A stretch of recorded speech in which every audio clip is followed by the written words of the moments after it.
राजस्थान की अंता विधानसभा सीट पर हो रहे उपचुनाव में अब सियासत का पारा अपने चरम पर पहुंच चुका है, जहां एक और कांग्रेस और बीजेपी के बड़े नेता एक दूसरे पर वार कर रहे हैं, तो वहीं दूसरी ओर निर्दलीय उम्मीदवार नरेश मीणा ने चुनावी मैदान में दोनों दलों की हवा निकाल दी है। अब तो हालात ऐसे बन गए हैं कि जनता कह रही है कि अब की बार नरेश मीणा ही चाहिए। इस चुनाव में सबसे बड़ा सवाल बन गया है, नरेश मीणा क्यों?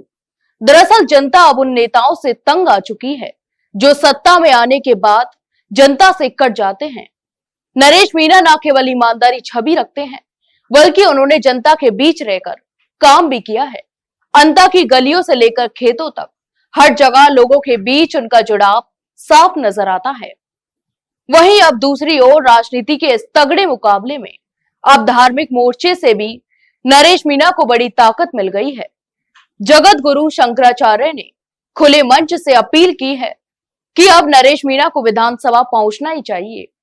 आपको बता दें कि शंकराचार्य ने कहा कि नरेश मीणा जैसे निर्भीक और धर्मनिष्ठ नेता ही गौ माता की रक्षा और जनता की आवाज उठा सकते हैं।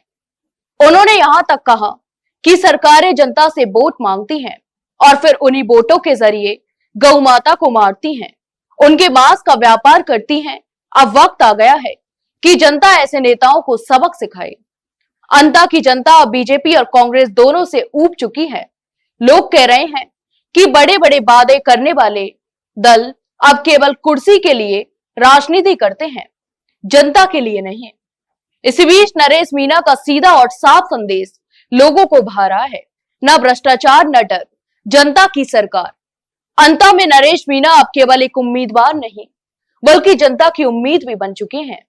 लोग कह रहे हैं कि अब की बार कोई पार्टी नहीं, एक सच्चा नेता चाहिए। शंकराचार्य का समर्थन मिलने के बाद नरेश मीणा की ताकत और बढ़ गई है।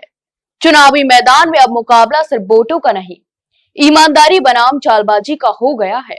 अंता में माहौल बिल्कुल साफ है।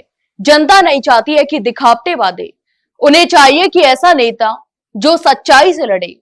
अब देखना यह होगा कि जनता की ये नई सोच अंता की राजनीति में कैसा इतिहास लिखती है। तो आपके इस पूरे मामले पर क्या राय है, हमें कमेंट बॉक्स में कमेंट करके जरूर बताएं। वहीं वीडियो को लाइक और शेयर जरूर करें और हाँ, चैनल को सब्सक्राइब करना ना भूलें। फिलहाल के लिए इतना ही, जल्द मिलते एक नई जानकारी के साथ। तब तक के लिए नमस्कार।